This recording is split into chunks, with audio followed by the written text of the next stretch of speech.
coordinator and community connector at the Center for Disability Empowerment, and I am also an ambassador for the Charting the Life Course framework. I am a person with disabilities. I am a sister to a man with developmental disabilities. I'm a mother to a person with hidden disabilities that seem to be coming out as she gets older. And I've been a family member with the disability community for 64 years. So the Center for Disability Empowerment is a 501c3 non-residential center for independent living that is driven by choice and direction of people with disabilities. We support people with disabilities of all ages and all types. There are 12 of us here in Ohio. We are federally mandated to provide 5 core services. Each agency works as its own, and we offer different core services, or let's say in number, the core services given. We offer information referral, and I always say, if we don't know, we'll find out. We also offer independent living skills. Let's say someone needs to practice interviewing or is interested in learning something. We take that opportunity to come alongside with them, let them lead it, and we are there to encourage and support them. We have a transition youth services coordinator, and that serves students, young adults ages 14 through 24. They actually have an empowered youth group that meets once a month at various libraries around the city. We also help people transition from institutional living. Started with Home Choice years ago, and now working with Ohio 811 program. And we help people just navigate the process of applying for housing. And we also have a healthcare coordinator who is very savvy on the waivers and Social Security benefits and those type of things that support healthcare. We have an employment specialist. We are not connected with Ohio opportunities for Ohioans with disabilities. We basically will use Charting the Life Course tools to figure out what they want to do, where they want to work, and help them find employment that is satisfying to them. We serve Franklin, Union, Delaware, and Licking County. So let's get started. What is Charting the Life Course framework? When I first started the grant with the Ohio Department of Developmental Disabilities called the Ohio Family Network, Charting the Life Course was a program that we were to learn about and use to help support families and individuals with disabilities, more specific, people with developmental disabilities. So it's not just another plan. It's not just another piece of paperwork. It actually are very basic tools that you find on an 8x11 sheet of paper. And it's there to help us explore possibilities, resolve problems, plan for the future. It has tools that help you talk about what is important to you and how to share what people need to know about you. They can help you have more meaningful conversations with your people in your life. You know, typically if you have a business card and you meet someone, you start talking, you say, hey, you know, where do you live? Where do you work? What do you do? You know, we have that as a natural conversation, but oftentimes people with developmental disabilities are not even asked these questions. So these tools are really easy to use. They are free, and you can easily change them. All right, so today we're going to talk about 3 basic tools. One is called the Life Course one-page person-centered description. Then we're going to talk about the trajectory, which basically helps for goal setting and planning. And then the last one is the integrated supports star. So let's go ahead and start with the one-page person-centered description. This is a page that, it's really neat to hear different stories of how people are using this. But, we asked three basic questions, like what do people like and admire about you? And if you noted, it is a positive. It's not what can't you do, you behaviors or anything like that.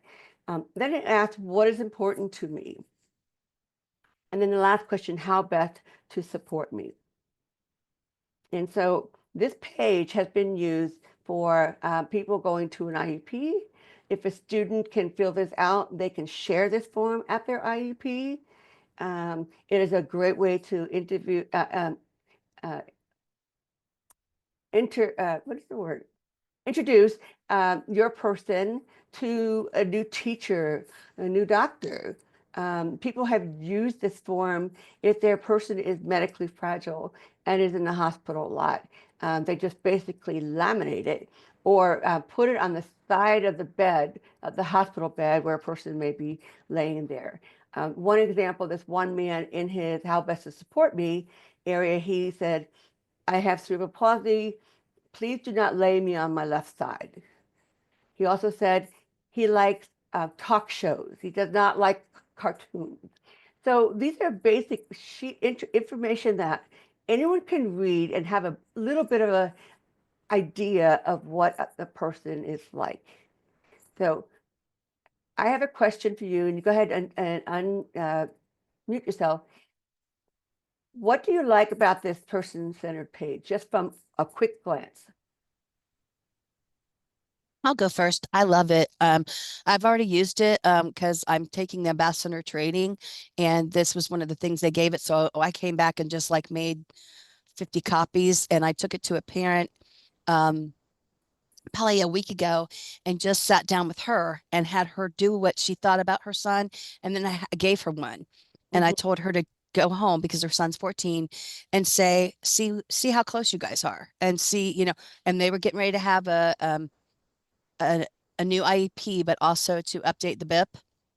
And so I think it was really important that, and one of the things that she said, and she also had told me this week, he agreed with her, is that I need time to de-stress. I need time to calm down. And if you don't give me that time, it's just gonna, get vital.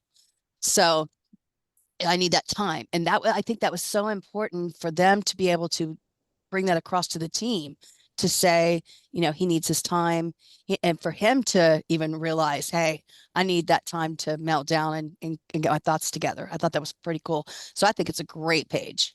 Yeah. How about you, Jorita? I'm putting you on the spot. Yep. Now I'm unmuted. Well, I like it because it, one, gives you information about that person, and it does it succinctly. You don't have to write a whole essay in order to get your point across. You can just say A, B, C, D, and Yeah. maybe this is what I like, and perhaps this is why. But Yeah. it gives you an overview of that person without having to read chapter 24.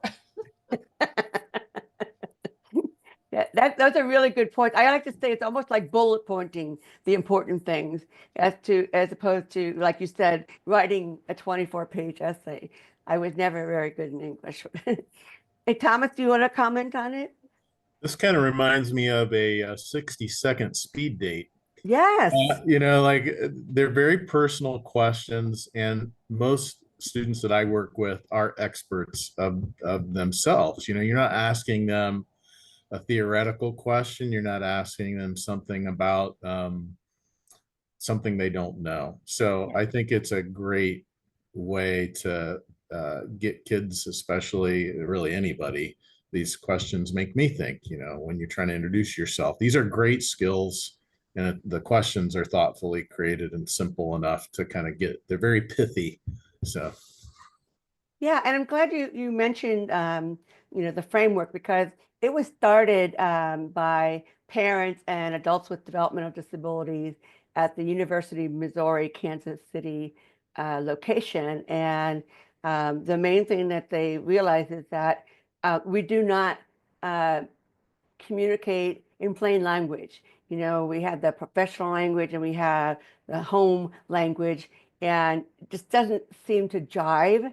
And I always think about a parent who might also have developmental disability or some kind of disability that, you know, well, even without that, we don't always know the right questions to ask to get to know people. So I've been using the three pages when I talk to people about how do you find a good friend?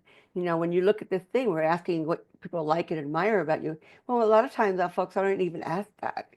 And so we're giving them something that they can have to communicate who they are. So those are good responses. Thank you, guys. So I'm going to go ahead and show you two of them. The one on the right is handwritten because as you see, I would probably use the typewritten one, but I did one for myself. So what do people like and admire about me? Kind, creative, funny, friendly, hard worker. You know, I don't feel confident telling people that, you know, because I guess I was raised where you don't boast.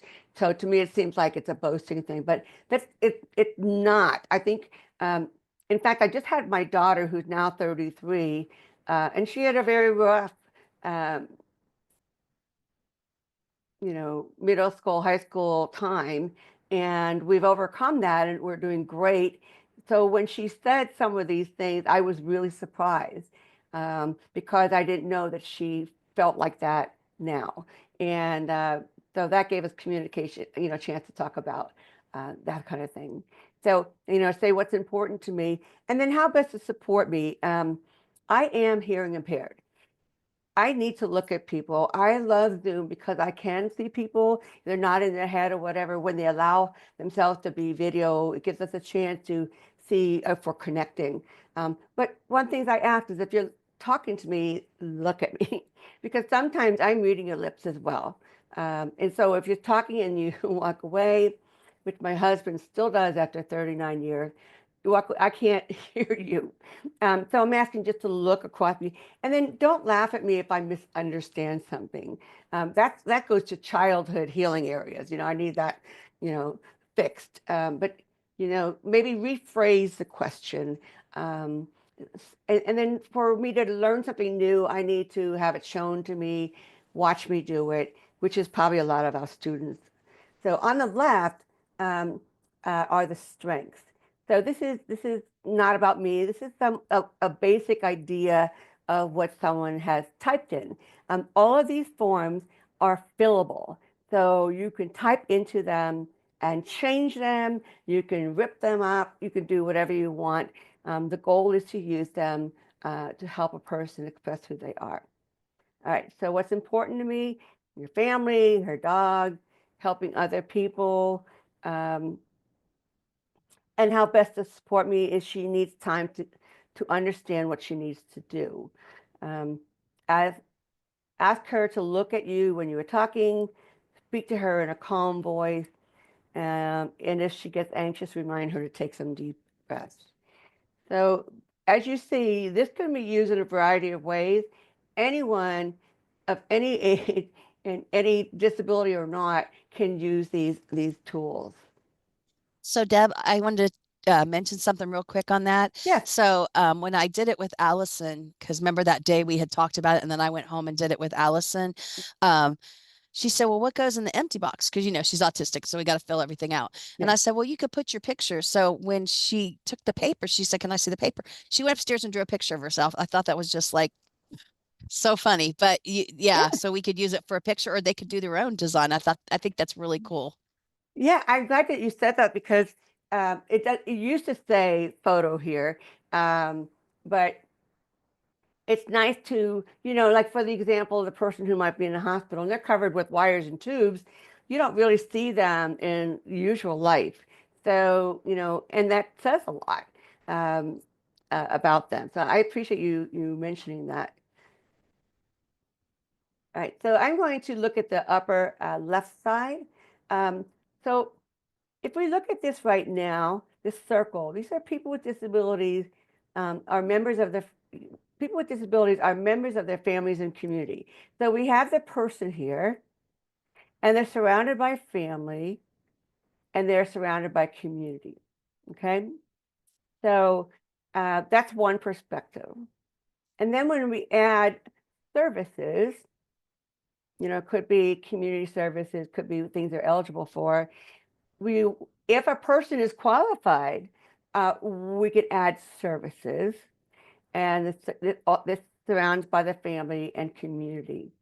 But what we're finding now is that a lot of families do not qualify for services. They don't qualify for SSI or things that the person needs to be active in their own community.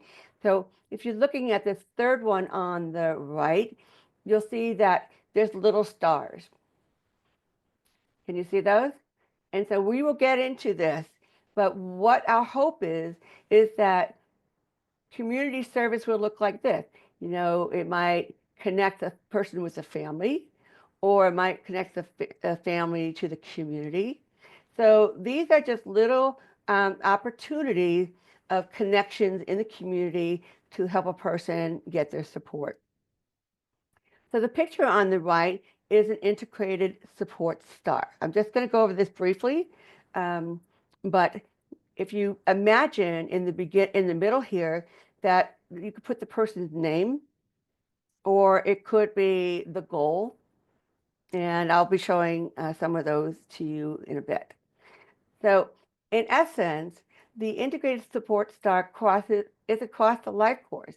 So, we already talked about what people like and admire about you, but this is an opportunity where other people can speak into your area. So I'm going to go ahead and go to the next slide. So on the right is an empty one, as you can see. So you'll see personal strengths and assets. These are things that people have, the abilities they have. Maybe they're great at sorting things. Maybe they're organized. Maybe they're good at talking to people or connecting friends. Maybe they're good at math, or they're good at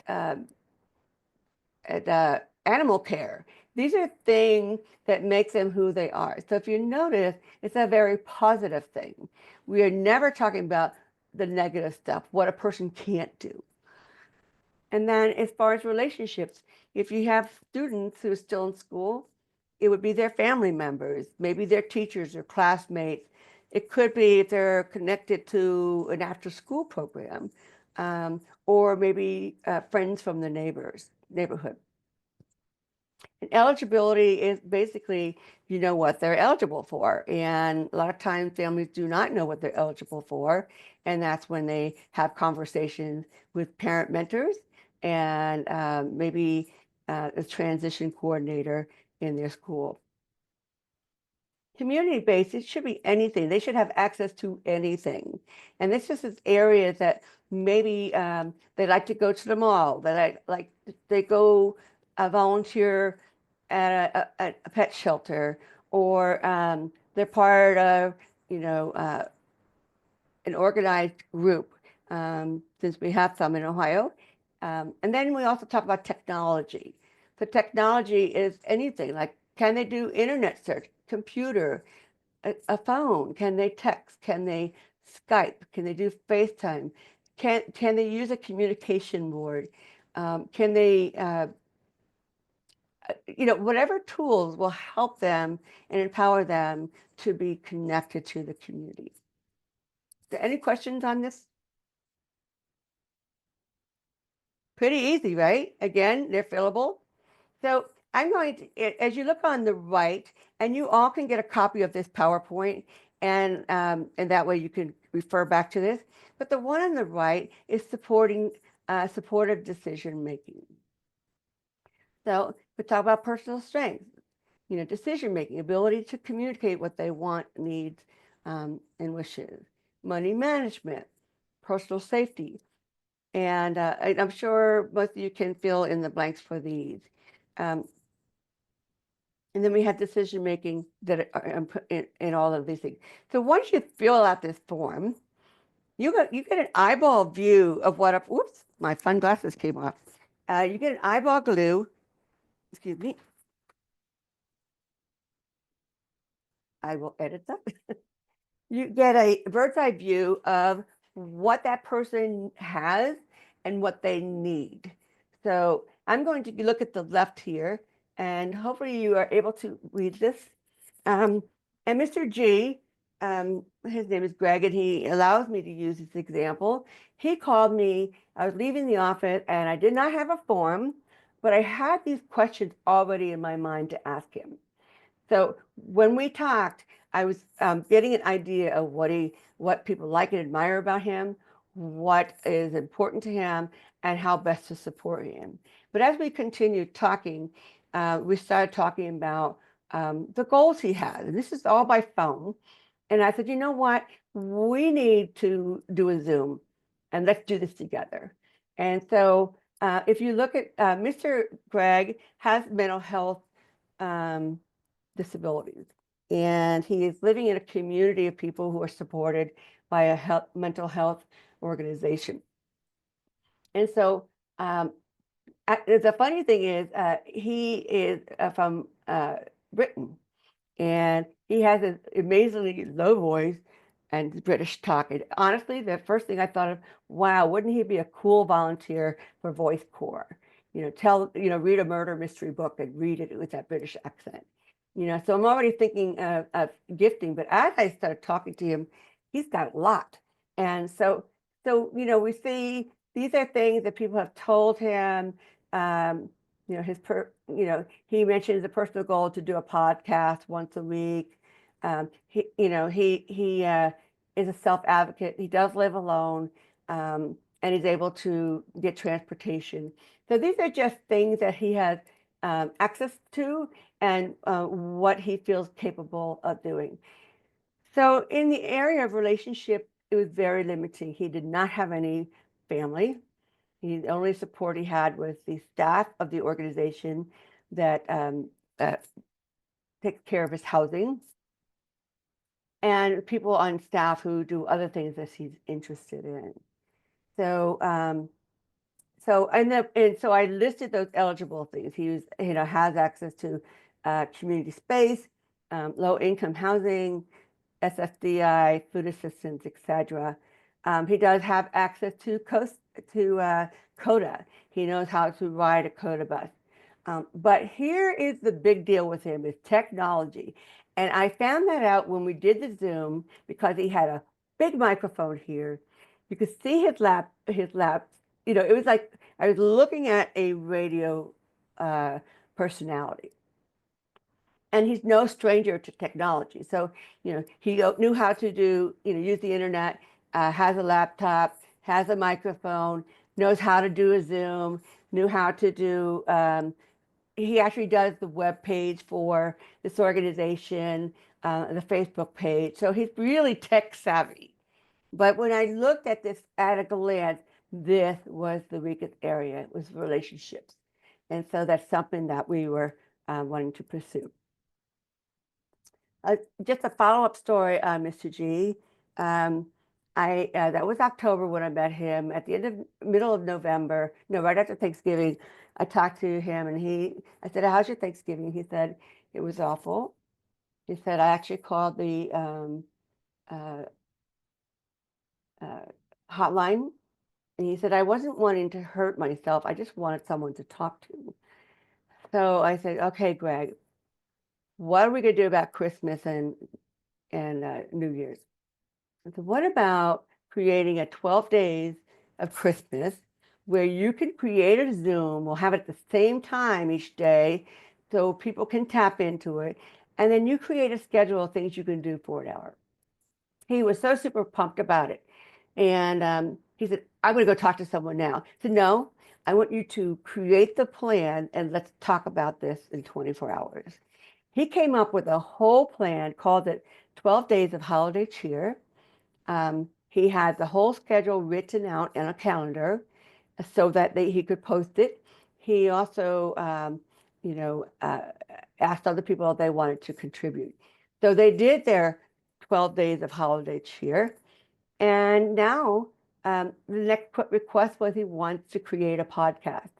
Well, you and I both know, probably none of us know someone who does a podcast. Where do you start? But I decided I have social capital. I know people who might know how to do it. So I actually connected him with someone who does the podcast at my church. And she mentored him into learning how to do a podcast. So this is just an idea of how you could take information about someone and write it down. And this format is also put in just focusing now, which is the first one that you saw. And then this one is broken down to, okay, this is what's happening now. Let's talk about the future plans. All right.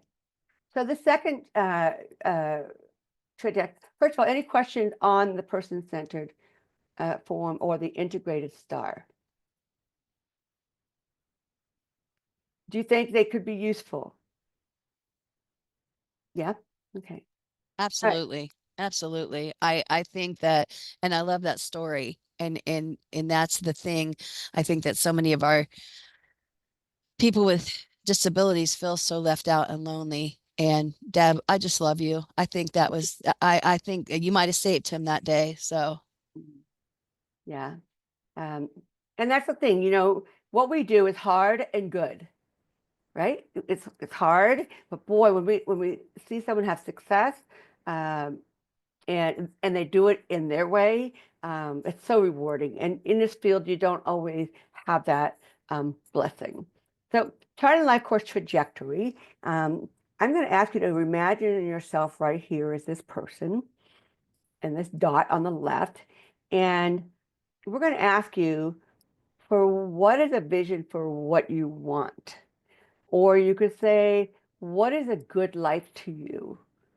And a lot of time, and then if you go down to the red, what don't you want? We have life experiences as we speak right now, and those things, whether positive or negative, impact who we are and our choices. So this trajectory is basically like a planning tool. So I'm going to tell you, as an ambassador, we are required to do these homework, and we know that could be hard and good. But I'm going to tell myself, my vision was to clear up clutter in my home before I died. Because I did not want my daughter to raise her fist at heaven and say, why didn't you take care of it? So I'm going to ask you to unmute yourself. And I want you to, what would be a what would be a plan or part of the plan for me to get rid of clutter? Just go ahead and spout it out. Think simple. Categorize things, each object as something that would be meaningful to you or to somebody else, Okay. and also not so meaningful. Yeah. That stuff you could throw away, right? Yeah. Okay. Or donate. Or donate, right? Yeah. So if we're putting, what do we need to put that stuff in? Boxes. Boxes. Yes. Very simple, right? So we might have a box for, Goodwill. We might have a box for library books, and so they're labeled. And then what is the next step once we put stuff in the box? What's the next step? To put it in the middle of the room so you trip over it every time you're walking around. To take Okay. up couch space. Okay, so where are we going to put that box to get it out of the house?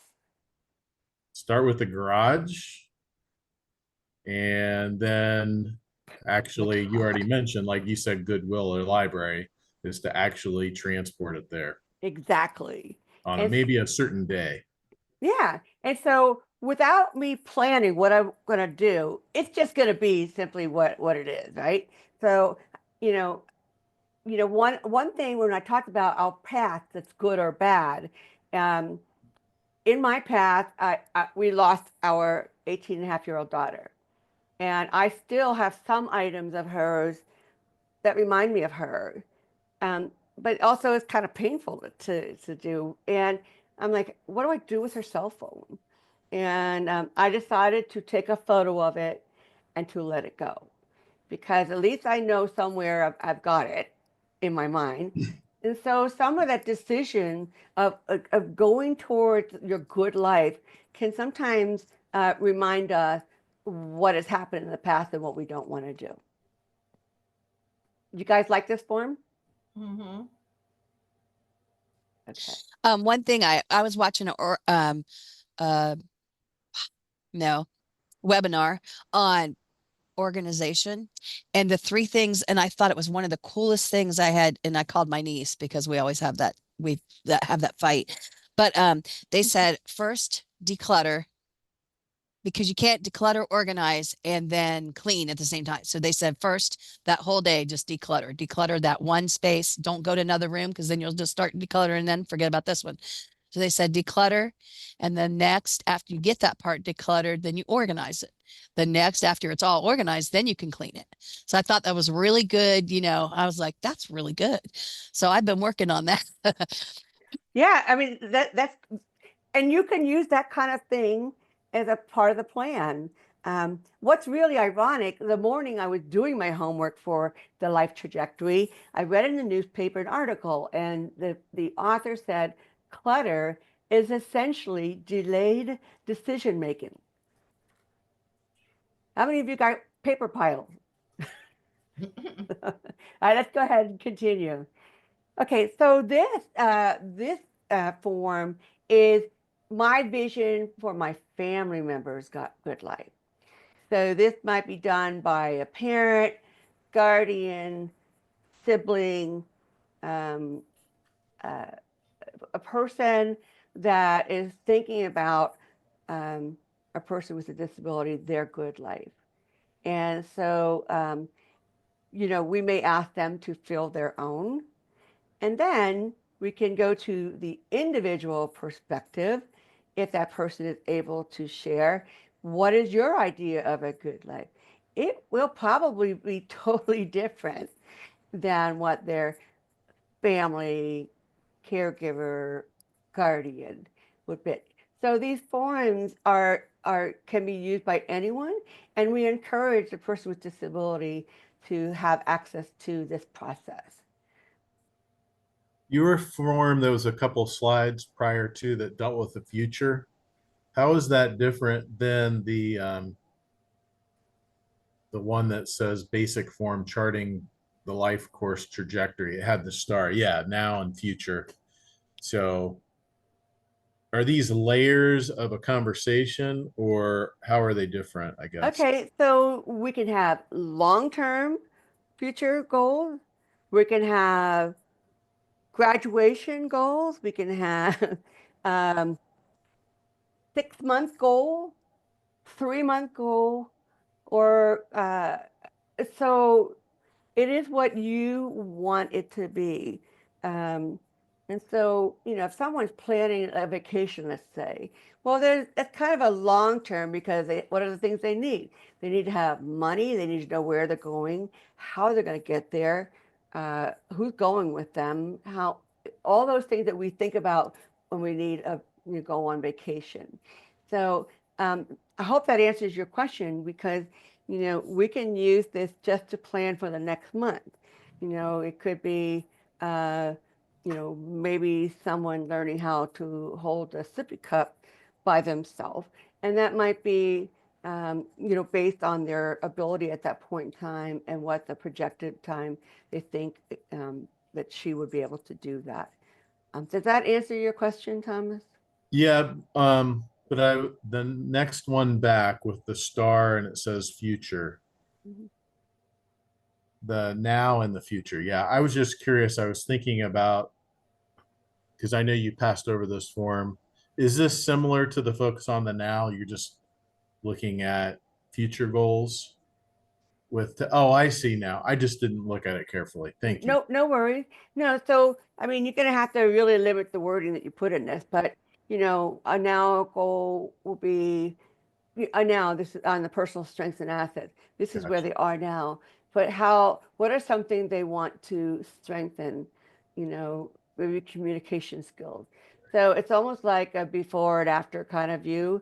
Um, it depends on how detailed you want to get. The one on the left is the simplest form um, to do that. So I wanted to show you that, we have three basic tools, but there are a variety as you get familiar with the tools that you might find that better suit what you need. Does that answer your question, Thomas? Yes, thank you. You're welcome.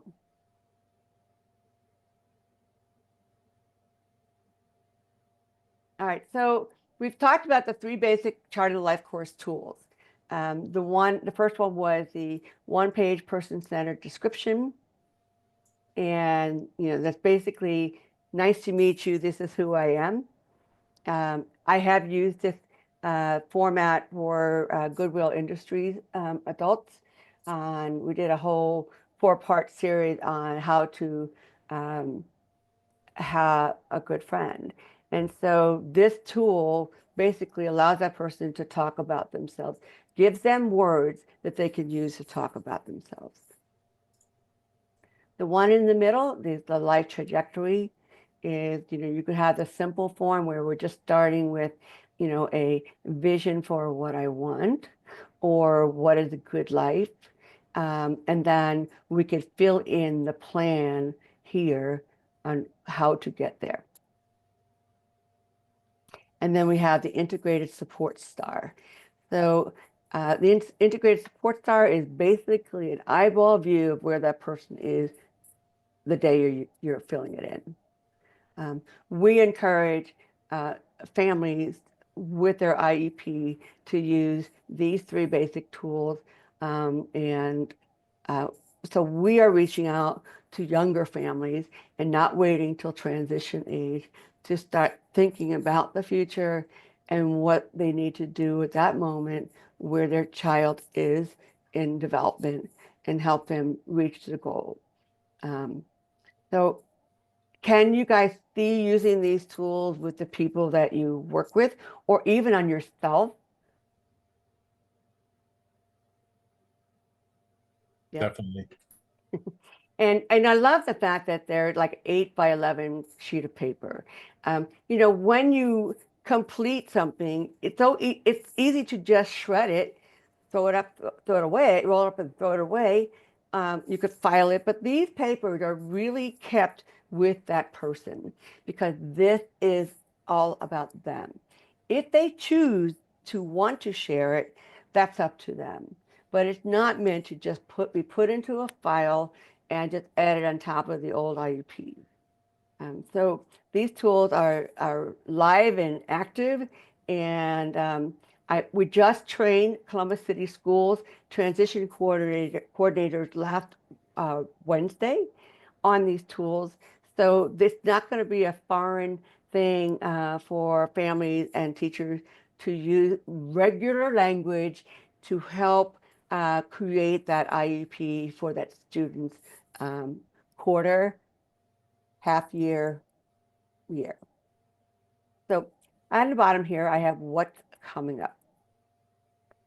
The Center for Disability Empowerment is working with the Ohio Coalition for the Education of Children with Disabilities on a multicultural, multilingual family outreach using the Chart in the Life course tool.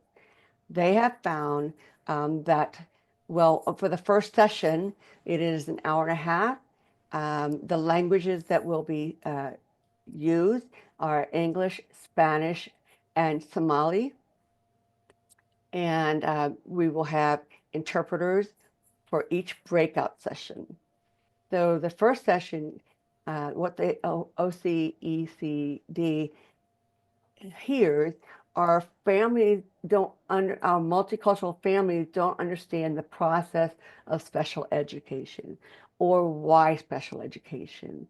So this is to create a base where people can hear in their own language how special education can support their child for now and for their future.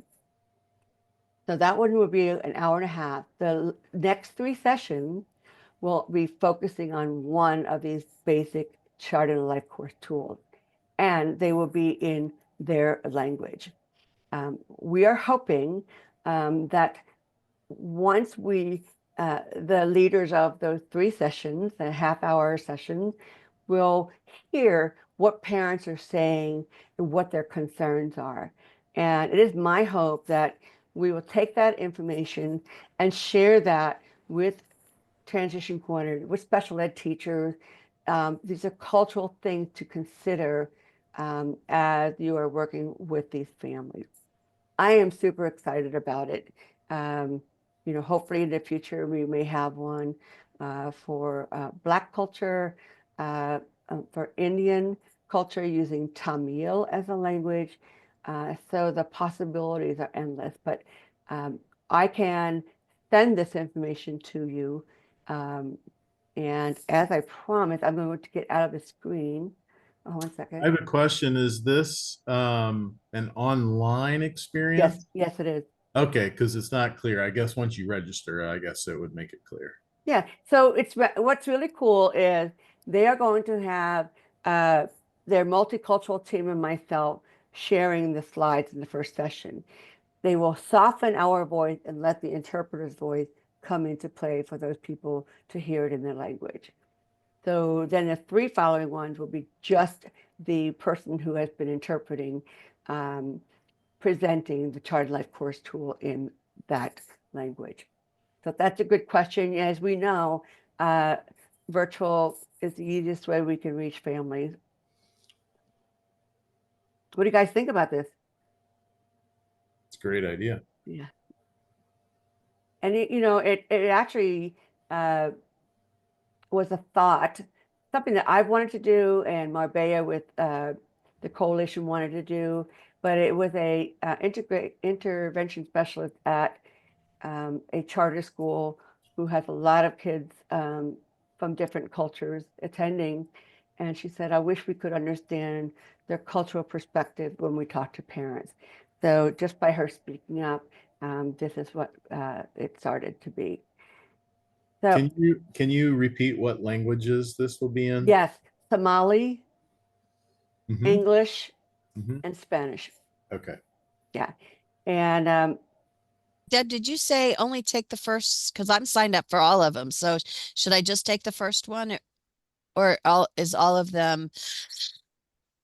I mean, if they're going to be are they going to be in different languages? The second, third, and fourth yes. only? Okay, then I'll So just. so I will be doing the English Okay, and that's for the all first of it. one. For all Oh, of it. there. Oh, okay, good. Yeah. So we'll I mean, I have don't mean good, but I got what you're saying. Okay, good, because Yeah. I signed up for all of it, and I was thinking, wait a minute, do I not need to?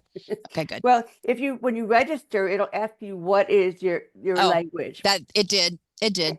and hopefully they will be sending you the 3 Chart and Life Course tools with that language for you. So I have just sent you by mistake the actual PowerPoint that they will be using. Oh. So let's see. No. Make sure I can send the right one to you guys. Okay. All right. So here's the 3 forms of the flyers. Well, I appreciate you. We got done early. I kind of figured we would. Does anybody want to share ideas that come to mind or anything? I've got to go, but stop the recording. Don't forget to stop the recording.